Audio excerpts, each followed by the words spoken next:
ఈరోజు మనం చెప్పబోయే టాపిక్ ఏంటంటే బర్గోళ్ళ ఫామ్ మీద ఎలాంటి లాభాలు వస్తాయి మీకు తెలియజేస్తున్నా. మీకు వీలైతే పెట్టుకోండి, వీలు లేకపోతే మానుకోండి. ఇది ఒక మంచి అవకాశం అన్నమాట. నేను చెప్పే మాటల్లో మీకు అర్థమవుతే నీట్గా పెట్టుకోండి. మనం చీప్గా ఒక 10 బర్గోళ్ళు వేసుకుందాం. 10 బర్గోళ్ళు వేసుకుందాం. మందే అగ్రికల్చర్ ల్యాండ్, దాంట్లో సొప్ప పెట్టుకుందాం, మంచిగా పెంచుకుందాం. అయితే ఒక్కో బర్రె వచ్చేసరికి పొద్దున 3 లీటర్లు ఇస్తుంది, సాయంత్రం 3 లీటర్లు ఇస్తుంది. చీప్గా 6 లీటర్లు వేసుకుందాం. 10 బర్గోళ్ళ మీద 60 లీటర్లు, 10 ఆరులు 60 లీటర్లు. ఒక్కొక్క లీటర్ ధర వచ్చేసరికి 80 రూపాయల కింద వేసుకుందాం. 80 మళ్ళీ మనకి ఎక్కువ కూడా వద్దు. అప్పుడు ఎంత? 60 లీటర్లు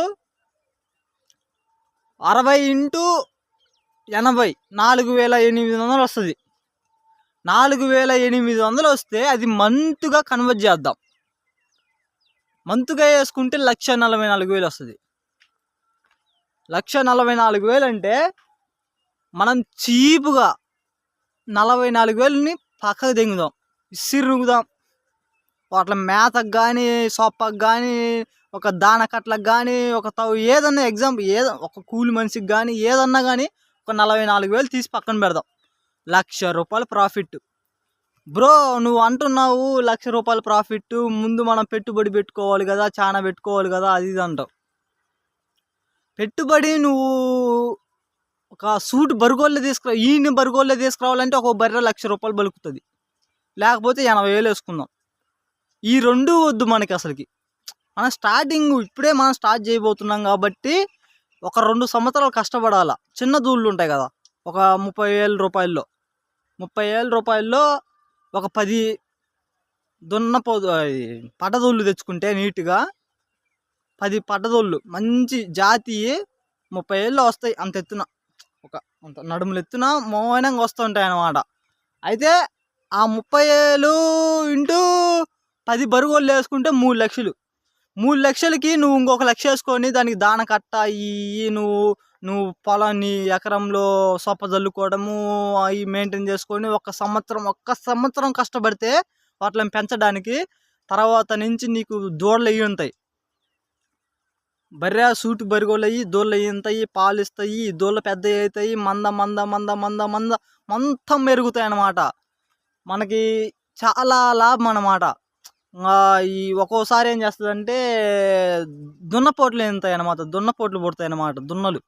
ఆ దున్నలు మనము ఒక నడుములు ఎత్తు రాగానే ఒక 25,000కి సేల్ చేసేయచ్చు. మళ్ళీ మనం పడ్డదుళ్ళు అయితే మనం పెంచుకొని నీట్గా ఈ యొక్క ఏజ్కి పాలిచ్చే ఏజ్కి వచ్చాక మనము దాని తల్లిని అమ్మేయచ్చు అనమాట. దానికి ఏజ్ అయిపోతే పాలు ఇవ్వవు కదా, దీన్ని ఉంచుకొని దాన్ని అమ్ముకోవటం. అట్లా బిజినెస్ మామూలుగా ఉండదు. ఇంకొక బిజినెస్ ఏంటంటే దీనికి వచ్చే ఎరువు ఇప్పుడు మామూలు కాస్ట్ లేదు. ఒక్కొక్క టక్ వచ్చేసరికి ట్రాక్టర్ టక్ వచ్చేసరికి 4,000 దాకా ఎంత బలుకుతుంది. 10 టక్కులు వేసుకున్నా కానీ ఈజీగా 40,000. మామూలు బెనిఫిట్ కాదు బ్రో. అయితే మాత్రము కొంచెము వేరే వాళ్ళని అదర్స్ని పెట్టుకోకుండా వర్కర్స్ని మన ఇంట్లో వాళ్ళు చేసుకుంటే ప్రాఫిట్ మంచిగా వస్తుంది. రెండోది అంటున్నా కానీ ట్యాప్కి అయినా కానీ రెండోది అని అంట.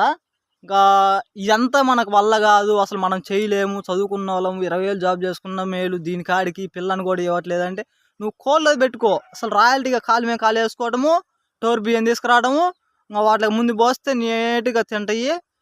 ఎమ్మటి తిరిగి వస్తుంటాయి శలకలు, ఎమ్మటి పురుగులు మొత్తం తినేస్తాయి. అయ్యే వచ్చి సాయంత్రం ఇలాంటి కట్టెలు ఉంటాయి కదా, ఆ కట్టెల మీద ఎక్కి పడుకుంటాయి. వాటికి ఇంకా నువ్వు చేయాల్సిన పని ఏం లేదు.